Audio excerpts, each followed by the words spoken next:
사업하시는 분들 잠은 잘 주무시나요? 저도 사업하면서 새벽 1시 넘어 눕는 날이 일상입니다. 그런데 수면 점수는 99점입니다. 오늘 3가지 해결책을 드립니다. 첫째, 수면 시간을 설정하는 법. 둘째, 기상 후 일광욕. 셋째, 카페인 조절. 이 3가지가 전부입니다. 돈도 안 들고 새벽에 일하는 날에도 통합니다. 왜 이게 되는지, 그리고 대표님 스케줄에 어떻게 붙이는지 지금부터 바로 알아봅시다. 대표의 밤을 그려봅시다. 오후 11시 이제야 조용해집니다. 낮에는 미팅, 직업 문제, 거래처 전화로 하루가 다 날아가고 정작 생각해야 할 일은 하나도 하지 못했습니다. 그래서 밤에 일을 하죠. 밤에 또는 이른 새벽만이 유일하게 방해받지 않는 시간입니다. 새벽 1시 노트북을 덮고 누웠는데 머리가 꺼지지 않죠. 결정을 못한 것들이 계속 올라오고 머릿속에 생각 모터는 풀로 가동하게 됩니다. 새벽 6시 알람, 몸은 일어나지 않습니다. 커피 한 잔으로 하루를 시작하고 오전은 그럭저럭 버티죠. 11시쯤 갑자기 피로가 몰려오고 두 번째 커피를 마십니다. 그렇게 머릿속 안개가 가득한 채 명료한 의사결정을 하지 못하죠. 그리고 밤이 되고 낮에 못한 걸 또 밤에 처리합니다. 이게 무한반복됩니다. 여기서 대표님들이 내리는 결론은 늘 같습니다. 잠을 더 자야겠다. 그래서 8시간을 확보하고 회식을 줄이고 넷플릭스를 줄이고 일찍 누워봅니다. 그런데 여전히 몸은 무겁습니다. 그러다 크게 한번 번아웃이 오게 되죠. 여기서 번아웃이 온 건 맞지만 원인은 여러분이 의지가 아닙니다.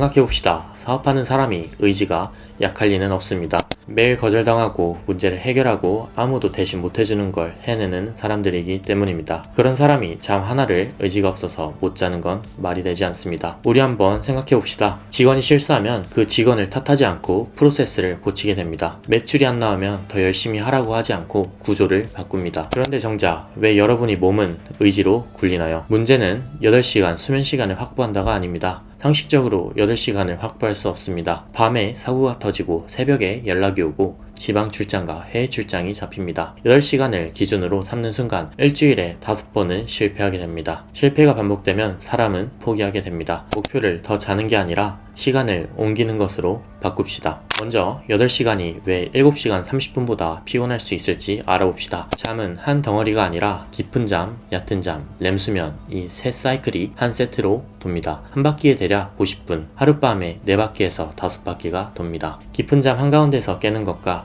한 바퀴가 끝난 지점에서 깨는 것은 완전히 다른 경험입니다. 깊은 잠은 몸이 가장 아래까지 내려간 상태입니다. 여기서 알람에 억지로 깨면 내가 몇 시간을 못 따라가죠. 아침에 느끼는 그 납덩이가 정확히 이겁니다. 반대로 한 바퀴가 끝난 지점은 이미 수면이 얕아진 상태입니다. 저항 없이 개운하게 일어날 수 있습니다. 따라서 7시간 30분 수면은 정확히 5바퀴고 사이클이 끝나는 지점에 기상하게 됩니다. 8시간은 5바퀴에서 30분이 더해져 6번째 바퀴 깊은 잠 한가운데서 중단되게 되죠. 30분을 더 잤는데 더 피곤한 이유가 바로 이겁니다. 여기서 주의할 점은 90점은 평균입니다. 사람마다 70분에서 120분까지 차이 나고 같은 사람도 밤마다 다르게 되죠. 그래서 공식이 아니라 출발점입니다. 7시간 30분으로 2주를 해보고 여전히 무거우면 알람을 15분씩 옮깁시다. 대부분 3번 안에 본인이 주기를 찾을 수 있습니다. 그리고 오해하면 안 되는 게 짧게 자라는 얘기가 절대 아닙니다. 6시간을 매일 자면서 사이클만 맞추면 된다는 뜻이 아니라 만성적으로 짧게 자는 건 어떻게 설정해도 회복은 안 됩니다. 기준은 7시간 30분입니다. 두 번째로 가장 중요한 건 아침 햇빛입니다. 여기서 대부분 놓칩니다. 언제 잠들지는 사실 아침에 결정됩니다. 밤에 잠이 안 오는 원인을 밤에서 찾으시는데 원인은 그날 아침에 있습니다. 스탠포드 신경과학자 앤드루 후버만이 반복해서 강조하는 게 바로 이겁니다. 아침에 햇빛이 눈에 들어오면 코티졸이 한번 올라옵니다. 스트레스 호르몬으로 유명한데 아침에 오르는 건 좋습니다. 지금부터 아침이다 라는 출발 신호를 주죠. 그리고 이 신호가 켜지는 순간 12시간에서 14시간 뒤에 잠 호르몬이 나오도록 타이머가 같이 걸립니다. 6시에 햇빛을 보면 저녁 7시쯤 그게 나오기 시작하고 밤 10시쯤 제대로 졸리게 됩니다. 반대로 아침에 어두운 방에서 폰만 보다가 어두운 차를 타고 사무실로 들어갑니다. 그러면 몸속 타이머가 안 걸리고 밤에 누워도 몸은 아직 낮인 줄 알고 착각하는 거죠. 의지로 잠드는 게 아닌 아침에 스위치를 눌러놓는 겁니다. 실행 기준은 다음과 같습니다. 맑은 날은 5분에서 10분, 흐린 날은 15분에서 20분, 기상 후 30분에서 1시간 안에 선글라스를 벗고 창문 너머 일광욕은 안 됩니다. 오늘 밤부터 실행해봅시다. 1단계는 오늘 밤 알람을 역산해보세요. 기상시간에서 7시간 30분을 빼는 겁니다. 거기에 15분을 더 뺍시다. 잠드는데 평균 15분이 걸리니까요. 6시에 기상이면 10시 15분에 눕고 6시 30분 기상이면 10시 45분에 누웁시다. 7시 기상이라면 11시 15분에 누우면 됩니다. 지금 폰을 꺼내서 알람을 고칩시다. 이게 오늘 할 일이 전부입니다. 2단계는 내일 아침 밖으로 나가서 10분 걸어봅시다. 일어나서 1시간 안에 밖으로 나갑시다.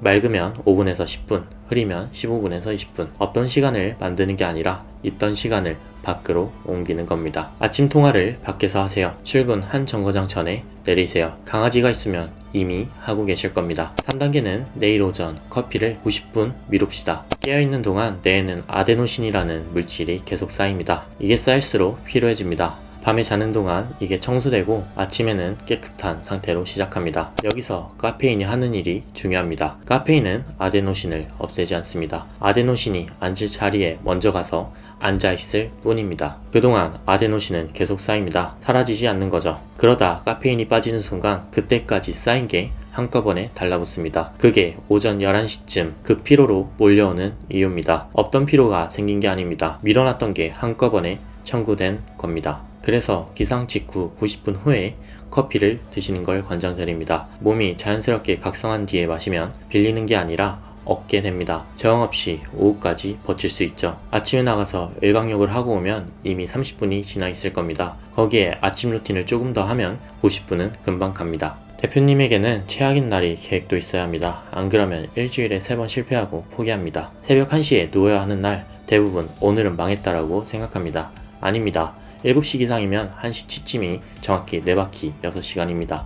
짧지만 완성된 6시간입니다. 사이클 중간에 잘리는 6시간 30분보다 낫습니다. 하지만 이건 비상모드일 뿐입니다. 주 1, 2회까지이지 기본값으로 만들면 그냥 만성 수면 부족이 됩니다. 핵심은 짧게 자야 하는 날조차 설계할 수 있어야 루틴이 무너지지 않습니다. 완벽한 날에만 되는 루틴은 루틴이 아니라 의지입니다. 제 수면 점수는 99점입니다. 필요한 건 없습니다. 수면제도 안 먹고 비싼 매트리스도 아니고 회식을 다 끄는 것도 아닙니다. 취침 시간을 7시간 30분에 맞췄고 아침에 나가서 햇볕을 쬐고 커피를 90분 미뤘습니다. 새벽 1시에 눕는 날도 여전히 있습니다. 그런 날은 6시간으로 수면 시간을 설정합니다. 의지로 잠을 잘 잔 게 아니라 구조를 맞춰놓으니 저절로 따라오게 된 겁니다. 이게 제가 하는 일이 전부입니다. 의지가 아닌 루틴으로 무너지지 않는 대표를 만드는 것. 오늘 밤 알람 하나만 설정해봅시다. 그리고 오늘 영상 내용을 실행 체크리스트로 정리한 PDF를 만들었습니다. 댓글 링크에서 받으시면 됩니다. 받아보시고 도움이 되셨다면 제가 매주 대표의 컨디션 관리에 대해 쓰는 뉴스레터도 같이 보내드립니다. 이 영상이 도움이 됐다면 구독과 좋아요를 부탁드립니다. 시청해주셔서 감사합니다.